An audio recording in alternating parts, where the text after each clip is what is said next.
Welcome to another episode of Blastland podcast, No Limits, Just Stories. Today I'm thrilled to talk with an outstanding man. He's not just an influencer of Airbus, he is a failure culture activist.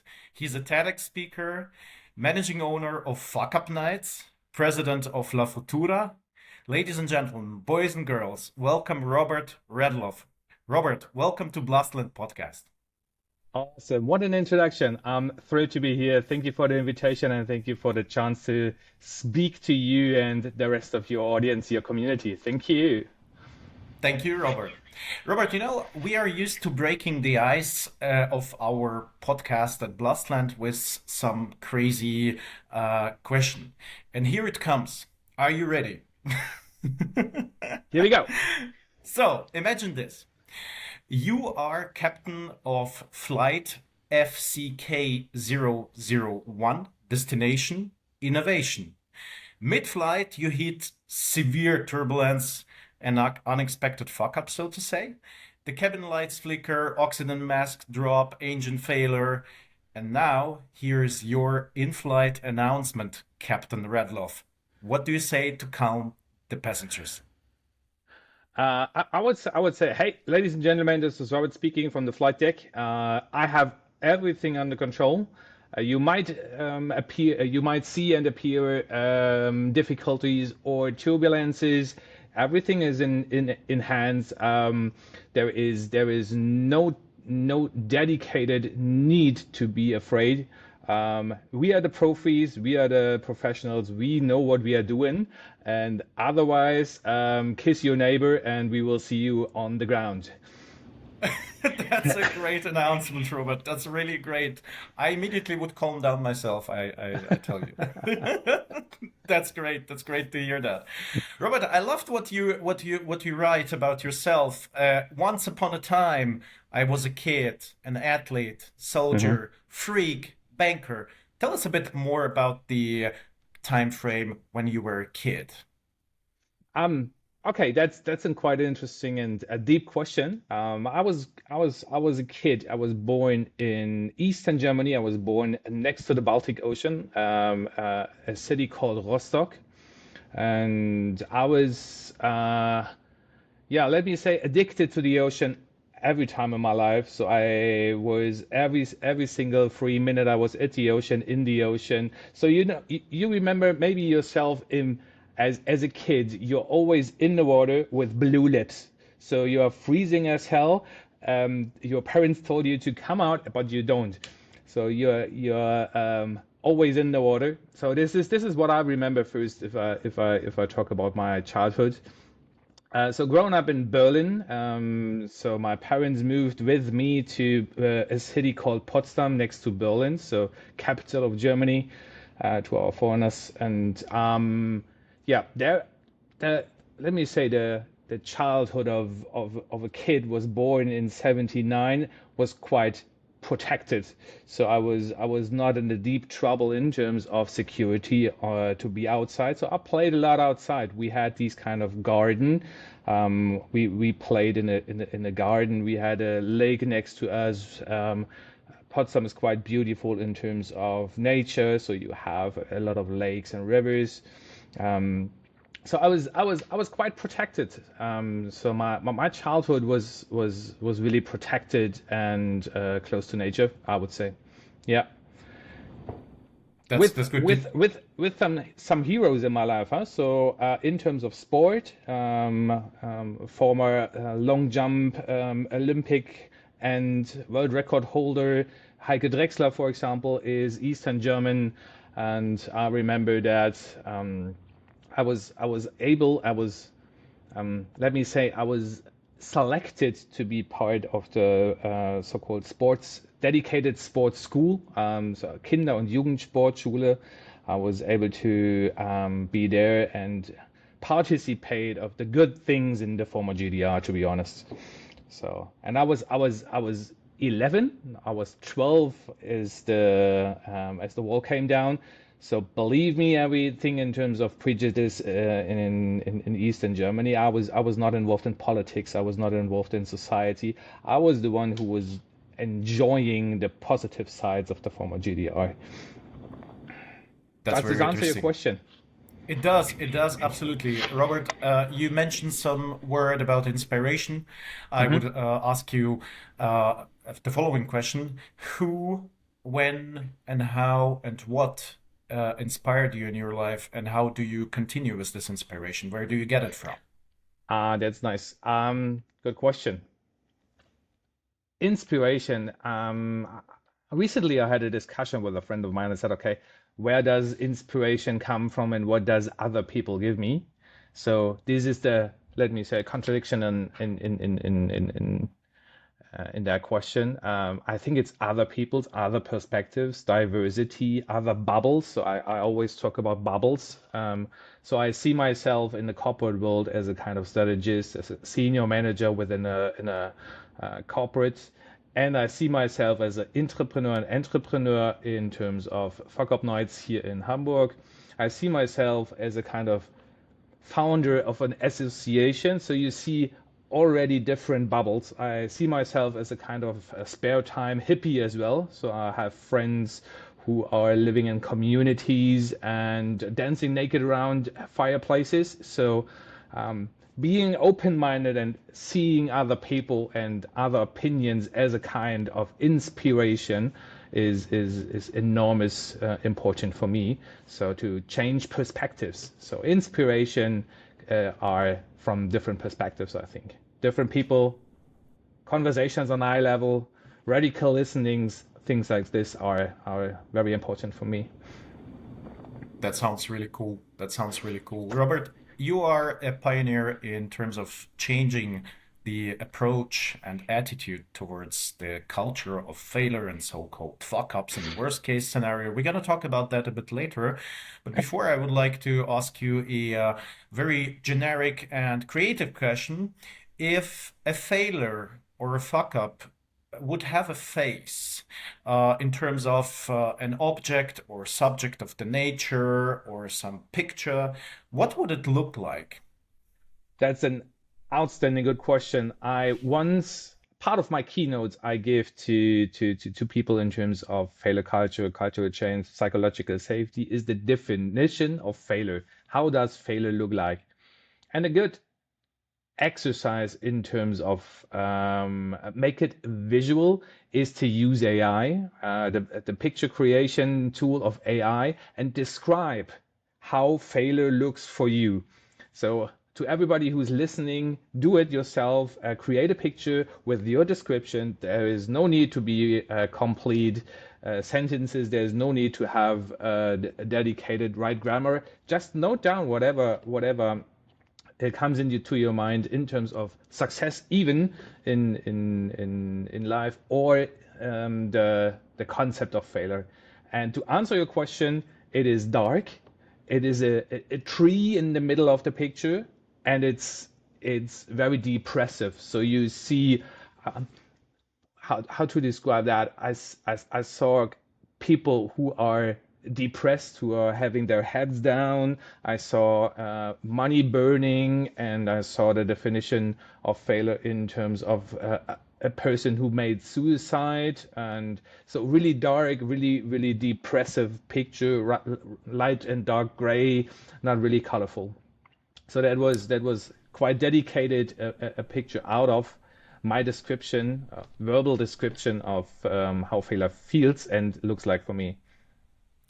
That sounds awesome. You know what I did while you were telling it? I just copy pasted the prepared visualization and asked ChatGPT to do that. Uh-huh. I'm not sure. I'm not sure I can share it. I will try to. Let's see. I think yes. Look what ChatGPT offers on that. Yeah. That's, that's error 04 success not found in a heavily distressed office building. Yeah. Yeah. Um, Nevertheless, Robert, is there in this dark picture with the tree and the dark colors, is there Mhm. some part of this picture where you can see a bit of sunlight or not really?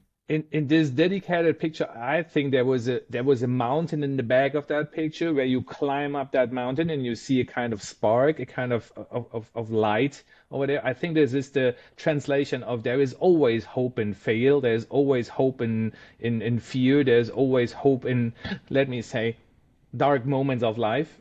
So if you're in the regret moment, if you're in the grief period of your whatever fail, whatever career step, and there is always be a possibility or a chance, an idea of how to go ahead and how could you, let me say, come back to the path of enlightening.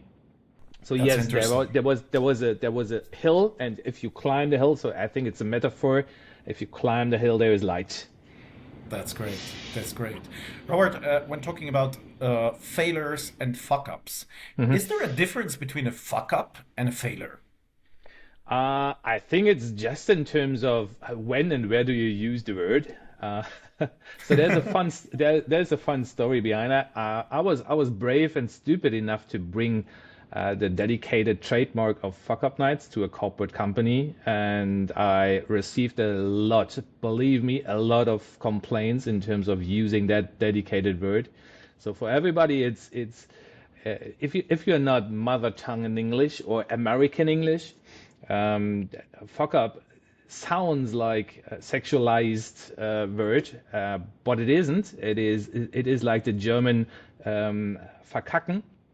So it is something that is using rude words, rude pronunciations to describe something that is even the same as failure. That is, it could even be more positive if you're using positive language and changing minds. It could be a learning opportunity. So, but to be honest, it sounds boring, doesn't it?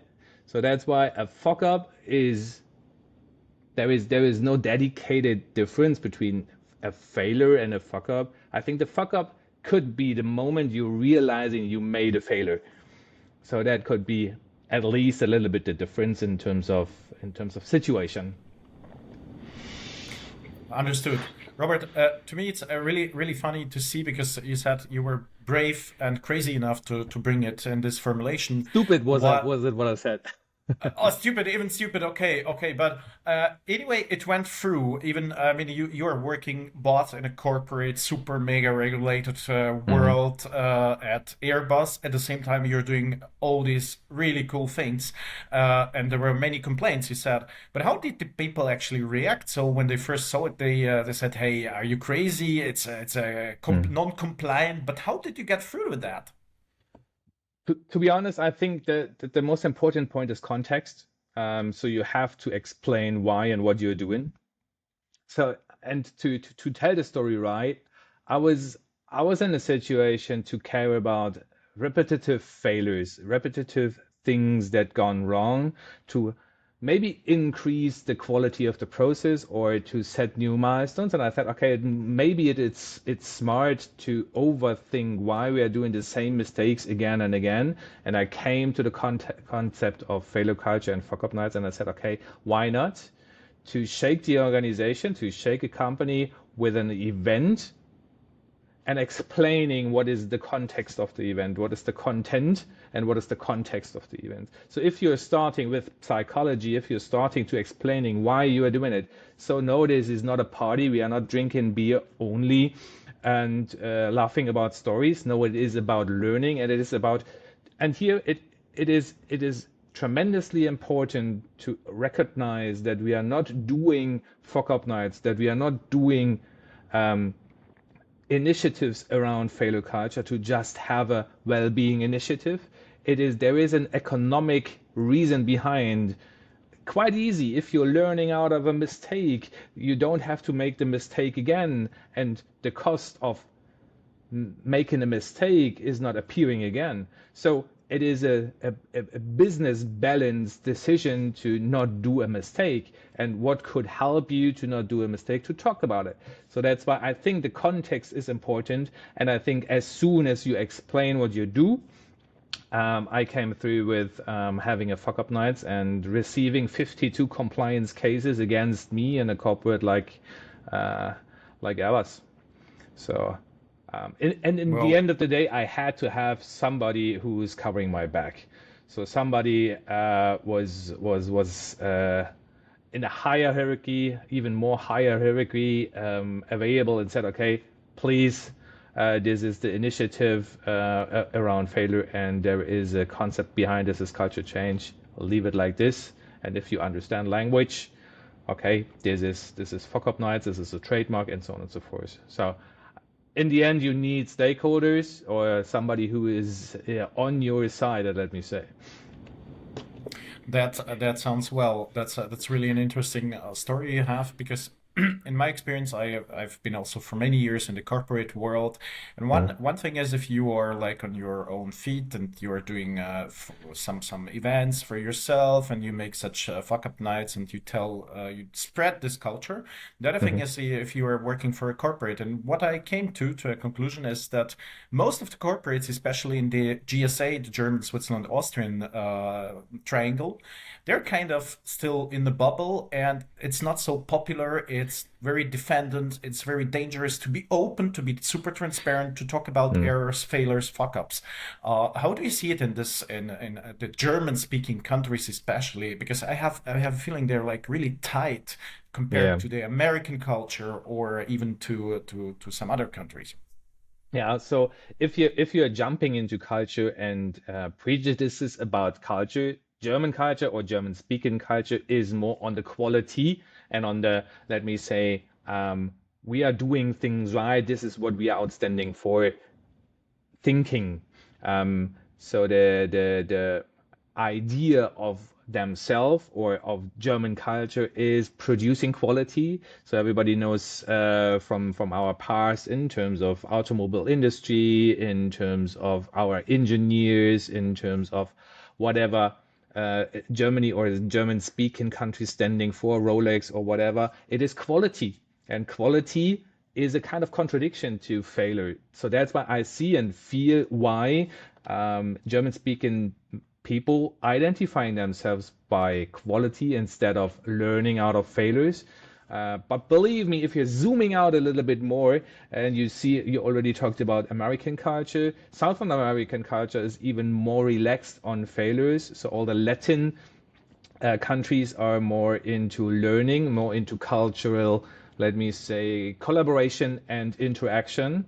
And on the other hand, on the other, let me say, end of the extremes, you have Asia. So we have a huge dependence in India, for example. We are working a lot with Indian people, and India is a different shit. Believe me, if you start talking about failures and losing phase in India or the whole Asia, it is a kind of different story. So this is tremendously different than starting these kind of initiatives in Germany.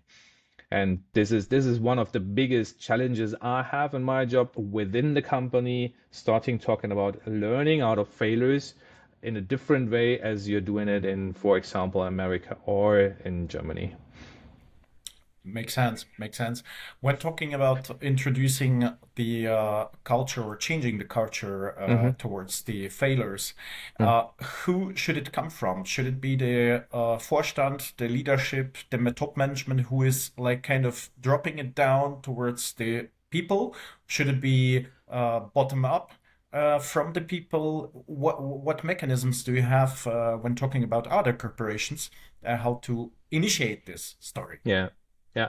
I, I'm the biggest fan of both. So a hybrid version of how to cooperate or how to cooperate failure culture or even every culture change in a company or in an association or whatever bigger company. So you for sure you have the top management, the C-level management who have to stand behind that idea. Nothing is more disturbing than just people who are not only accepting but just saying, okay, this is an initiative, we have to do it. This is like the free coffee in the office. We accept it, but we are not behind that idea.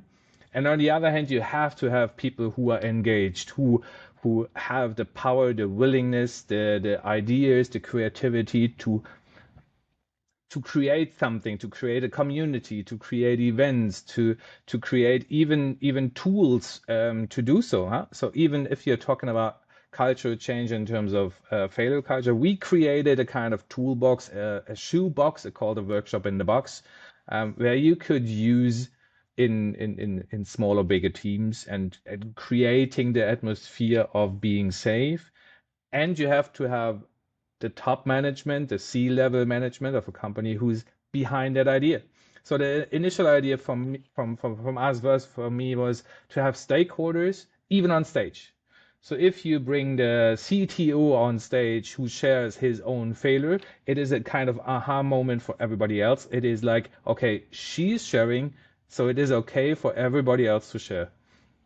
So this is the kind of I call it the hybrid idea. It's a great approach. It's a great approach, Robert. Let's do a bit of sashimi with the fuck ups and the failures. And I'll start with the first cut. If you permit me so, to ask you, Robert, directly, what was your biggest fuck up in your life? Okay, there are plenty ones. Believe me. So maybe I will talk about one of the most interesting for people around is maybe I started the idea, the ironic idea of being a startup founder and creating an app that you could use in changing rooms to rate your style. The name of the app was This Suits You, so TSY.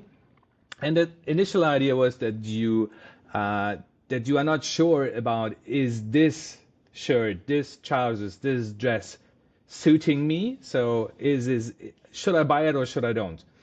So making a picture, and immediately within seconds you have the opportunity for your friends answering, or a professional style consultant is answering, whatever you pay to €2 or whatever, and somebody is telling you, maybe stripes are not the right fit for you, maybe you choose another one.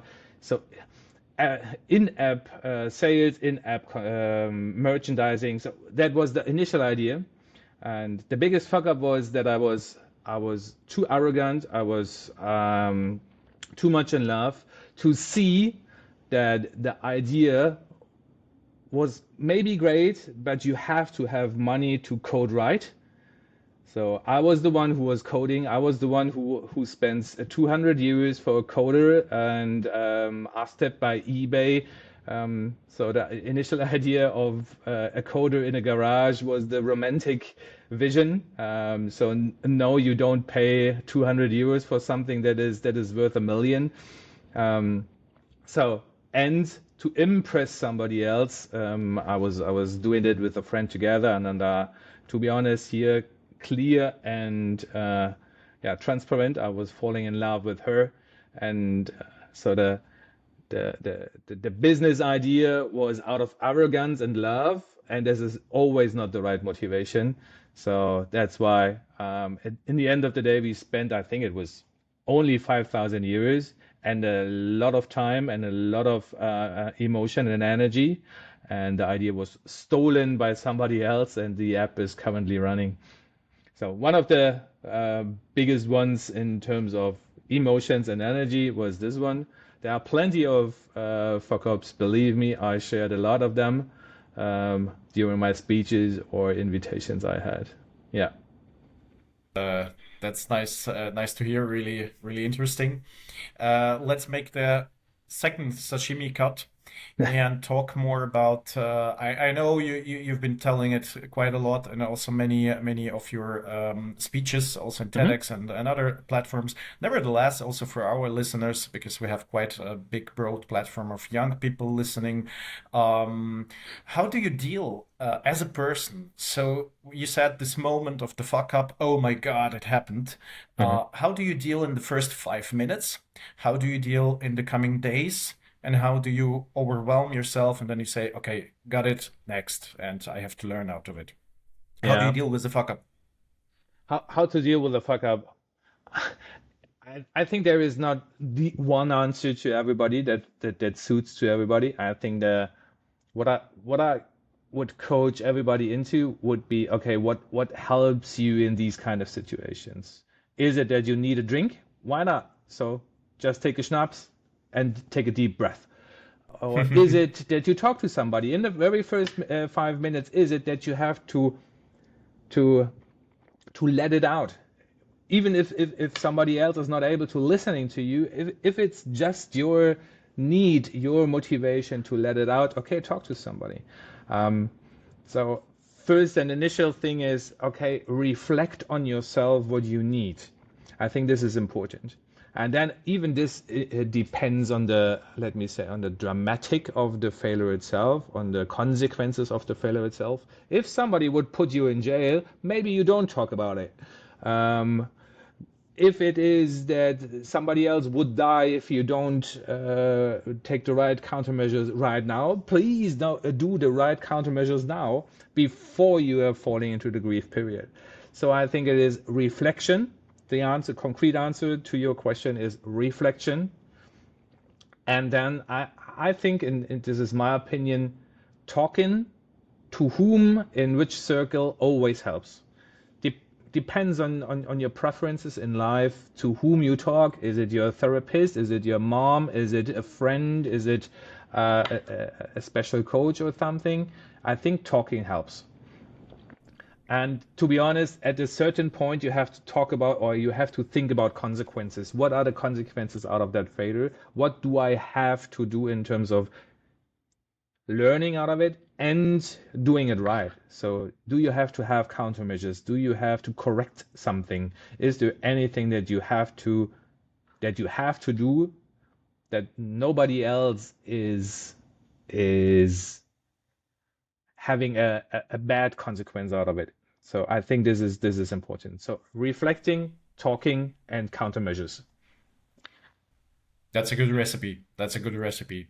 Robert, can failure be the ultimate innovation engine? Can you give an example where something went terribly wrong but gave birth to something even better?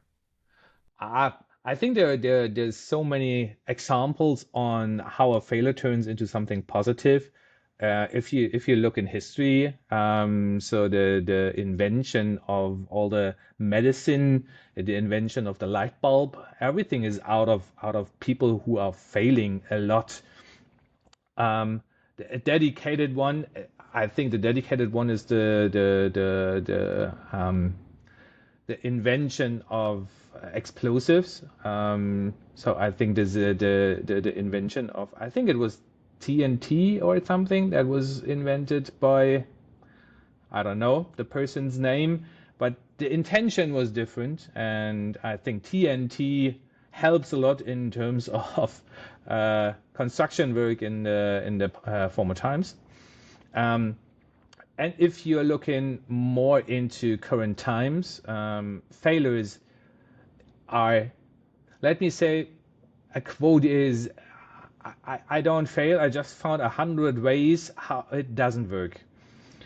So, and here, most important is where you see yourself in the process. So inventions, innovations are always right in the beginning of a product life cycle, of a life cycle of something. So it is extremely okay, it is extremely needed to fail, to invent the thing you want to bring later in the process of the product. So if you want to go into production, if you're going to bring the product into market, if you want to sell the product, if you have to after sales, even more far you go in the process, the more hard consequences are out of failures. So that's why it is important to do the failures as early as possible. So there is the agile quote coming from fail fast and cheap. Fail in the very beginning of inventions, of innovation, before you are spending a hell lot of money, trusts, or a reputation later if you are producing a failing product and bring it to the market. So that's why be aware of the position in the process where you are, and this is where you could see the consequences of failures are positive or negative. That's really great advice. Robert, what are the red flags that show an exampleless company or corporation that is faking good failure culture just for PR reasons? What would the red flags be for you? The red flags be for me. I don't want to limit it on corporates. I see a lot of speakers who are wanting to be on stages and share their failures.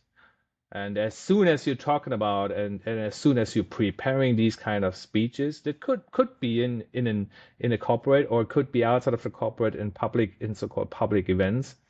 As soon as you recognize that people are just on stage to show themselves, to be on stage, to be extroverted, to share their experience, to turn a failure story into a success story and share their details in terms of communication. So these are my customers and these are my phone numbers. Please contact me here and there. So using these kind of stages for self-reputation, this is what I see really often.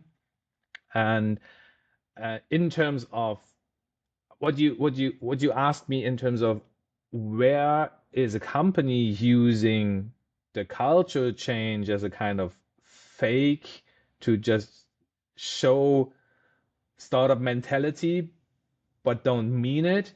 I think it's not that obvious. I think there are no red flags. So red flags could be if you're deep diving into it and see, okay, are there consequences out of failing?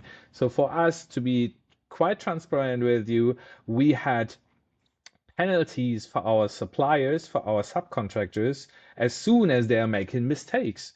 And for sure, people will start arguing. For sure, people will start hiding as soon as it comes to money. So my advice or my idea is look into a system and see the systematic approach of how to deal with failures. Is there anything that is punishing people who are sharing failures? A structural disadvantage for people who are sharing failures. Could be the simple aspect of employee of the month.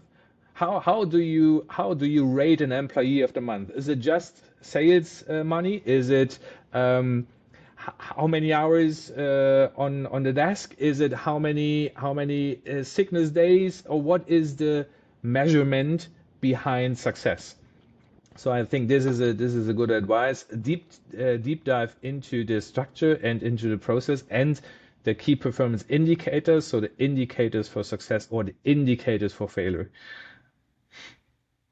That's great, Robert, because in connection to this previous question, I have seen many times in various corporations, bigger or smaller, the most beautiful posters, the placate hanging everywhere at every door, the entrance, like our values. And I always, sometimes even, I found the word failure is like a key to success. But then when you deep dive into the corporate culture, you find out that people are penalized for that there's no openness, there is no dealing with that. It's just a poster hanging on every door. So this was my interest to ask you about this question. Robert, before we proceed to a very important topic, which I'm particularly interested in, about the culture and culture of failure for children, I would like to ask you another crazy question. What do you think? Wouldn't it be great to introduce in Germany or in Switzerland or in the whole European Union the National Day of Fuckup on a federal level? Sounds fantastic. So a great idea. Let me think about it. So first impression and gut feeling was, okay, we have something similar with the 1st of April, so April Fool's Day. So maybe in contradiction to April Fool's Day, we have something it's called a Fuckup Day. So do you have a contact to somebody who is inventing bank holidays in German-speaking countries? Is there something where I could apply to, or we? I think at least for Switzerland, I can tell you we have to raise a referendum for this and gather 100,000 signatures. And if everyone feels like he is okay with that, then it's going to be the 2nd of April or whatever day we choose. Well, for my person in Germany, I don't have such contacts, but I think we can. I mean, we're speaking about it now, and if somebody hears it from the governments, maybe they find it also cool. But I find it really cool. You have one day where all the people gather, they celebrate it in a good way, Hmm. talk to each other, and just have a free spare day. Yeah, So.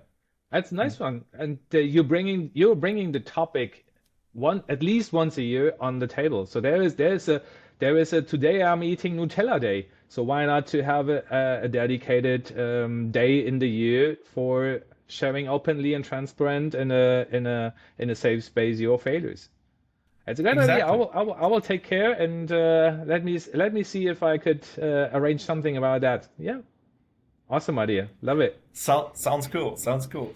Robert, we spoke prior a bit, and I know that you are involved in some interesting initiatives, talking and cultivating the culture of failure already for the small ones, for the younger generation, for the children. Can you tell us a bit more?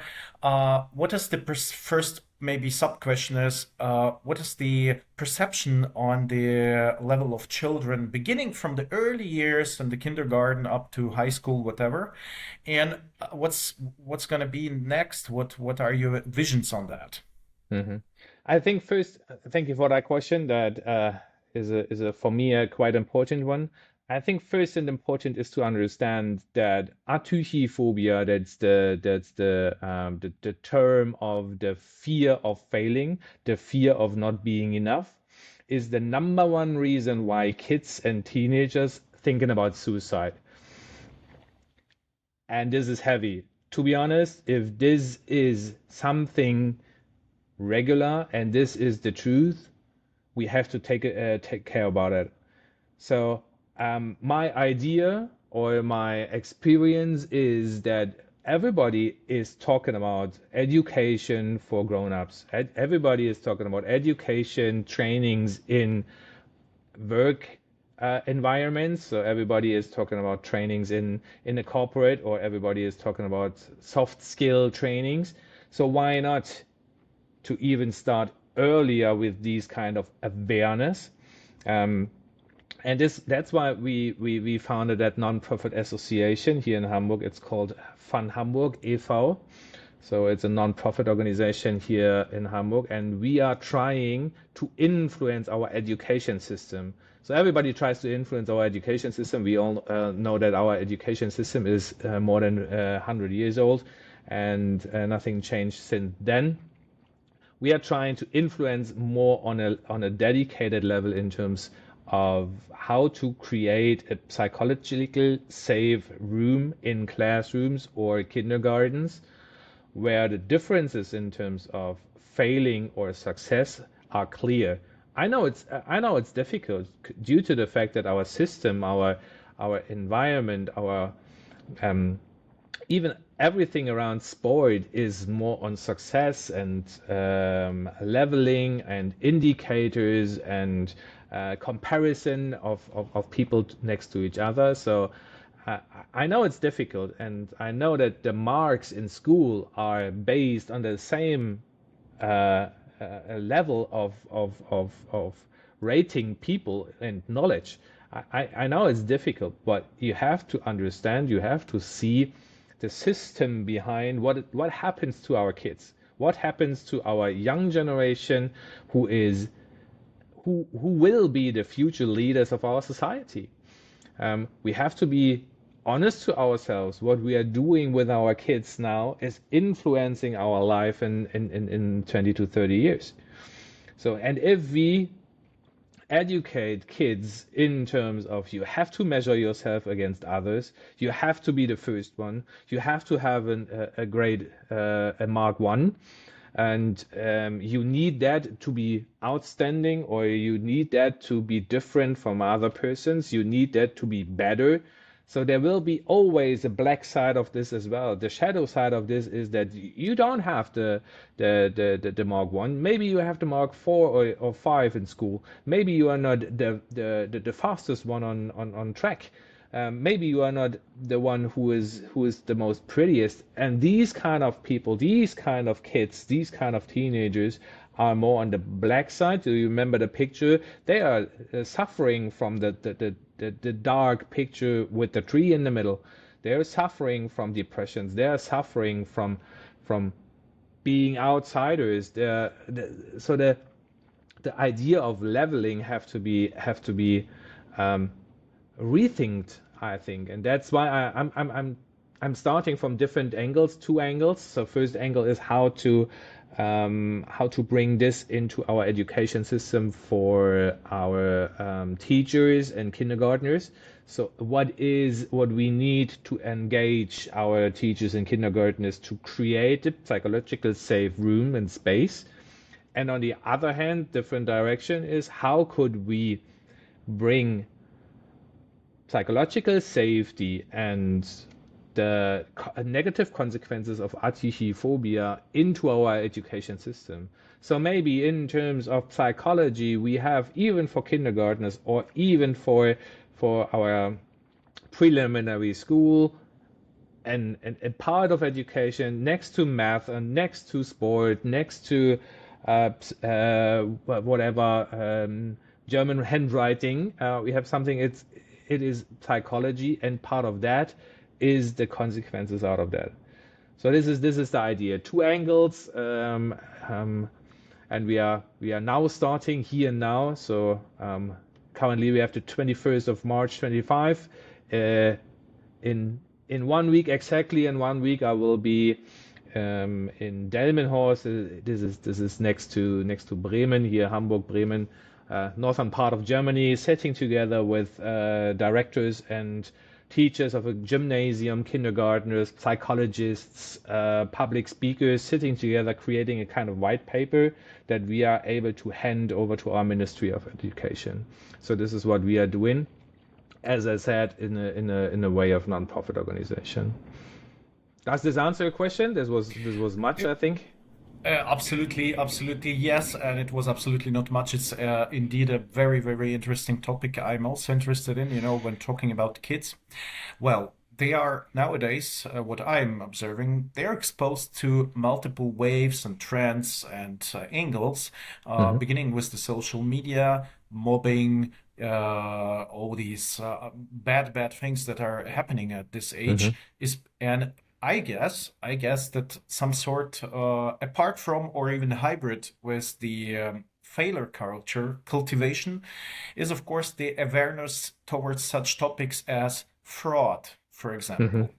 I mean, look at what is happening with the older guys, or even the like 20 years, 30 years. They're coming into this attrappen and getting always some problems with money, with being Mm-hmm. fraudulized or so. And I think all these things we have to care about at the stage when the children are young and to prepare them for this. But I think without a proper support from the government, from the local, from the federal government, it's Mm-hmm. very, very hard to achieve, because the teachers, they also have a full agenda. They kind of, I wouldn't say they don't care, but they have just to teach geography and so on, Yeah, and yeah. how to find this safe room, how to plan the programs in that way that you can embed the failure culture lessons for the small ones and so on. This is Yeah. something I'm really also puzzling to Yeah, figure what out. what you describe here is exactly what I see as the result out of a, let me say, not safe space. Um, so mobbing and all these threats and sufferings are indicators or consequences out of not belonging. So I think that the hashtag belonging could be or will be the most important in our society in future, if it's not today, yeah. So, and how do you feel that you belong to something or somebody or a group, that you are part of it, that you are not a failure, that you are not um, lower measure, that you are not fulfilling the KPI. So you are part of it, and that's why don't get mobbed. So that's why you experience how love feel. So you could grow out of your gray zone, let me say. So yeah, uh, I see mobbing as a kind of consequence out of not belonging, out of not a safe space. And to be honest, we in the association care more about psychological safety instead of failure culture. I think failure culture is just a part of psychological safety. As soon as it comes to diversity, or as soon as it comes to differences, different opinions, different point of views, you have to feel safe to even share your different opinions. And this is what we are trying to strive for. Very interesting. No, this is a really big topic, very deep dive topic that requires Yeah, a lot of efforts still, and we can see it. We can see it at definitely. schools, at kindergartens. Robert, back to the failures. Is there a secret failure, what you have never disclosed before, but you are especially proud of? I think it's a two-sided question. First question is that I'm proud of, and second one is that I not shared before. Um, Even without thinking, I don't think so, because I'm a really extrovert person. As soon as I'm proud of something, I would share it. That's the first thing. And second thing is that I already prepared at least 25 keynotes in terms of failure culture. And I think, and so my idea of delivering a keynote is that I do something different every day, due to the fact that otherwise it becomes boring. Or if you're repeating the same story again and again, it doesn't matter anymore as soon as you're sharing the same thing. So that's why now, even with thinking while talking bullshit, now I don't see uh, a story that is worth to share, or where I'm proud of and I didn't share before. No, I'm really extroverted. If you're googling my name, you will find a lot of stories. Yeah, Definitely, definitely. You have on your LinkedIn banner. I found it really cool. You have this beautiful circle, and then you have on the left side the A, then a very fat line in between, and then a B. yeah. Can you work out a bit on this? It looks really pretty. Um, Here, it's a nice feedback due to the fact that it's not a circle, it's a brain. And the Aha. the the connection between A and B is a neural network. So it's symbolized the neural network. And what I'm trying to say is that our neural networks, so the smarter thing and our advantage in biology, exactly. So this is a brain from the top. Um, so if you know the way a neural network is working, it is a big advantage in biology. So the idea behind is that you once learn something and you don't have to think about it anymore as soon as you're catching a ball, or you're closing your shoes, or you're peeling off an orange or something. You don't think about it anymore because you know it, you learned it. This is a big advantage. On the other hand, it's a big disadvantage because you already learned how it feels to fail. What could be the negative consequences if you tell somebody that you fail? So the shame, or the pain, so even physical pain, if you're touching the oven, if you're falling, so negative consequences out of failing are neural network as well, and you have to overcome that neural networks to be able to learn out of it and to do things to to restart your experience, your journey, your learning path, or whatever. I don't want to say that you recently have to touch again the oven. No, uh, in terms of work life, so negative consequences that you learned or even brought into your neural network could be, as soon as I'm sharing, my boss will punish me and my career is over.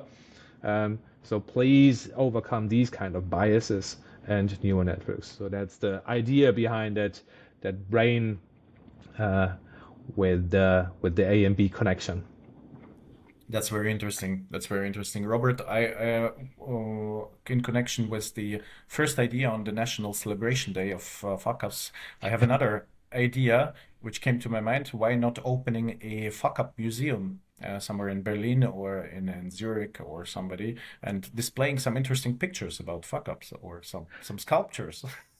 What do you think? Even that is a nice idea. I think it's like always and like everywhere, you have to find a sponsor. So if somebody with a hell lot of money and don't know where to spend it, here we are. It is Blastland and Fuckup Nights Hamburg who would curate the exhibition hall of the fuck ups. So bringing pictures together of exploding rockets or burning money or picture of politicians or whatever, so that we see and feel big fuck ups. Yeah, great Yeah, idea. that's So as soon as we have the money, my friend, we will do it. I agreed. mean, Agreed. Agreed. Robert, uh, as so many young people listen to us, will listen to our session, today's session, mhm. which is absolutely great. I'm really so happy having you today.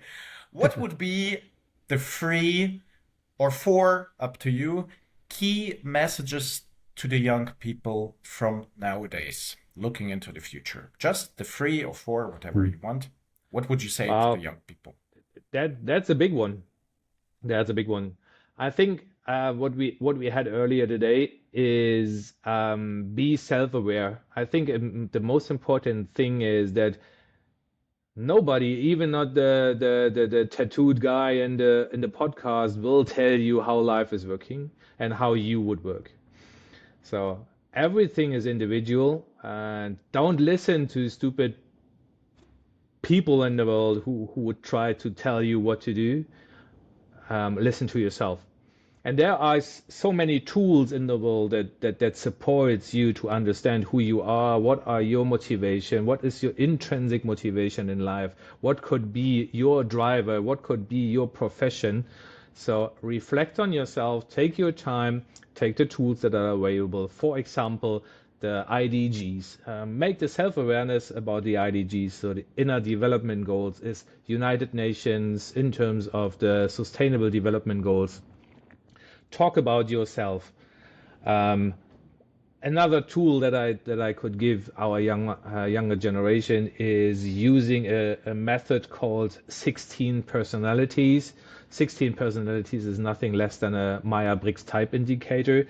So you're answering 110 questions on yourself, and you understand yourself even better.